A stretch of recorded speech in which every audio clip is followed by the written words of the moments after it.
X-Men Apocalypse wasn't a bad movie. Is it a good one? I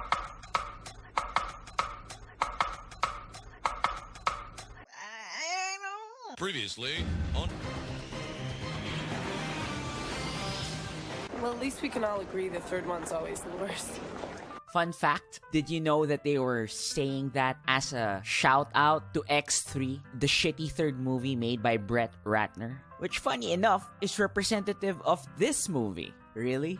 Fucking really? But I don't think it's bad. I just think it wasn't that fulfilling as the first two movies. I think there are some good things to say about this film. The acting of Michael Fassbender and James McAvoy are excellent. The teen rebel Cyclops, he could be an interesting character down the line. The only thing American about this place is that it used to be British. This is Scott. He's...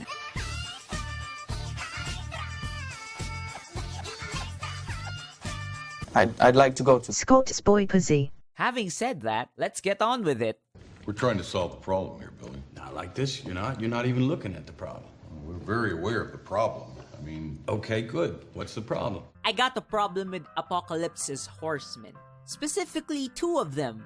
You know, Apocalypse said this, right? We're looking for the strongest. He got 2 out of 4 right. He's got a lady with weather control powers. Come forth, winds! And a guy that can control metals. Magnetic Tempest! So you round up the squad with a guy that has wings and a girl with a sword. Didn't they get the memo that shit sucked? I'll give Archangel a pass, actually, because his wings were turned into metal and he can throw his feathers around like shurikens. But what can Psylocke do, though? Oh, fuck me! Now, don't get me wrong, their powers, on their own, are pretty fucking awesome. But when you put it in context... We're looking for the strongest.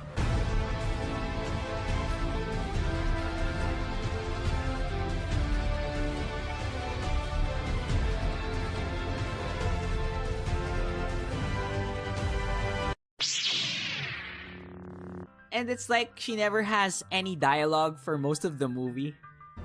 Everything all right? What do you want? I know the kind of mutants you're looking for, and I know where to find them. He used to be. I didn't know his wings were. Let's get out of here. His fighting days are done. Split them up.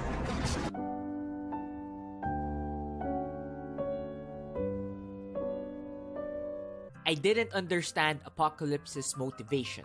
See, in the first 2 movies, you get these villains. Shaw wants to kill all humans because it's for mutant kind. Emma. We don't harm our own kind. Why fight for a doomed race who will hunt us down as soon as they realize their reign is coming to an end? There's a revolution coming when mankind discovers who we are, what we can do. Each of us will face a choice: be enslaved or rise up to rule. Trask also believes that his mission is right, but it's for humanity. To Homo neanderthalensis, his mutant cousin Homo sapiens was an aberration. The arrival of the mutated human species, Homo sapiens, was followed by the immediate extinction of their less evolved kin. Now, we are the Neanderthal. Never before, in all of human history, has there been a cause which could unite us as a species? Until now. We never get that scene with Apocalypse. He keeps ranting on about systems in place just for the weak. What's so important about being strong? I mean, obviously you have to be in the real world. I remember my boss told me the best way to protect yourself is to be strong. Coffee's for closers only. We never understand why the strong is important to Apocalypse. What is Apocalypse's big problem with the world of 1983? He didn't really say nothing, but he just repeats my point that Apocalypse wants the strong to inherit the Earth, which isn't really compelling unless you give me a reason why Apocalypse thinks that way. The only reason I see in the movie as to why Apocalypse wants the strong is for him to add it to his power set if he doesn't have it already. That's why he's interested in Xavier. That's what they give us. He doesn't explain it to his henchmen. That makes the previous villains more interesting. Those were my minor concerns. Let's get down to business. I don't give a fuck, I don't give a fuck, I don't give a fuck, bitch, I don't give a fuck about you. The real problem I have with X-Men Apocalypse is that at the end of the film, I didn't feel anything for anyone. You set up so many characters. We got Storm, who likes Mystique. We got Mystique, who's going around the world trying to be a vagabond hero, righting wrongs, saving mutants. We got Nightcrawler, who fought Archangel. We got Archangel, who got his wings clipped. We got Psylocke, who used to have a thing for Archangel, probably. We got Cyclops, whose bro got killed. We got Savior, who has her nice school. We got Jean Grey, who can't control her brain. Who should we give a fuck about? To the movie's credit, the pacing and the editing of the film is great. I understood the events happening. The thing is, the movie had enough time to set up stuff, but not enough time for us to linger with the characters. Cyclops has a relationship with his brother, who dies, and then he's sad. Jean can't control her powers, but there are times when you gotta let go. Nightcrawler fights Angel, and wins. Nightcrawler fights Archangel and wins. Storm loves Mystique. Storm loves Apocalypse. Apocalypse hates Mystique. Storm hates Apocalypse. Love trumps hate.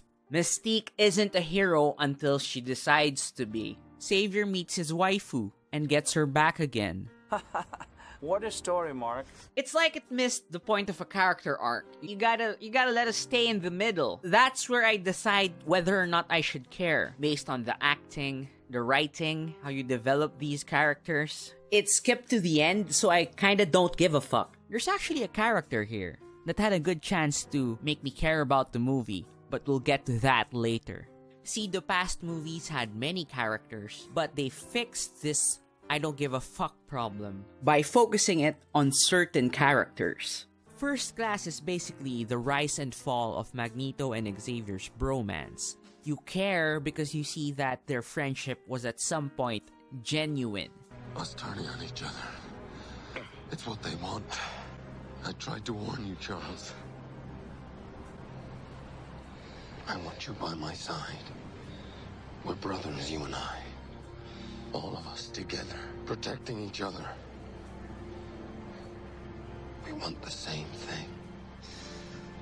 My friend, I'm sorry, but we do not.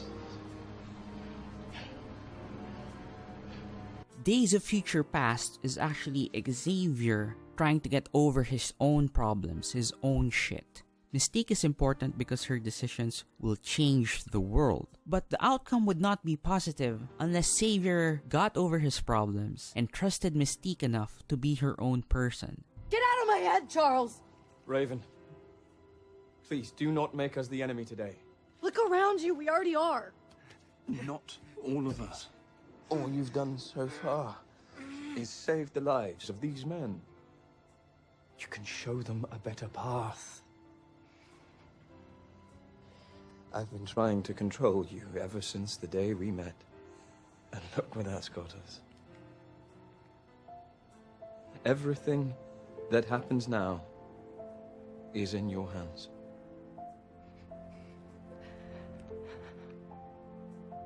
I have faith in you, Raven. Magneto is actually a detriment in this film. He's an antagonist. He's a dick. Speaking of Magneto could have turned this whole thing around. Out of all the characters in the movie, he was the one I had the most emotional investment with. They killed his kid, which is like kicking a puppy. I don't give a fuck. But the acting was really great. He really conveys that feeling of being cursed. Is this what you want from me? Is this what I am? However, Magneto doesn't know that he still has family. Quicksilver. I can't stop you. Nobody can. But trust me, this won't end well. Nothing does with him.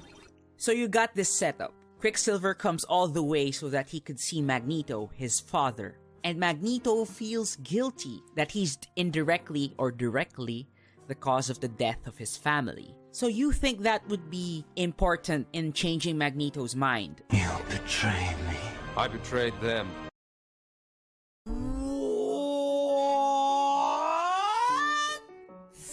Magneto realizing he's been a piece of shit to his friends in the third movie is kinda too late. Quicksilver revealing he's the son would have more emotional weight. He's still got ties, he's not that cursed. So when Magneto goes berserk against Apocalypse because he beat his kid, the audience can go, fuck him up, son! We didn't get that though. And you? I'm here for my family too. In conclusion, X-Men Apocalypse wasn't bad. I have to reiterate that. I don't know if it was because of the lack of screen time for these characters that I didn't feel anything, or it was because of their acting. No one was offensively bad unless they strategically cut that shit. For a movie that had so many characters, I actually understood why everyone was there. Everything was set up. That's good from a story perspective, but the lack of focus on characters made it bad from a storytelling perspective. That's it, guys. Sorry for the delay. IRL stuff got in the way. Expect an Iron Fist video coming up after this. As always, thanks for watching, and I'll see you on the next one.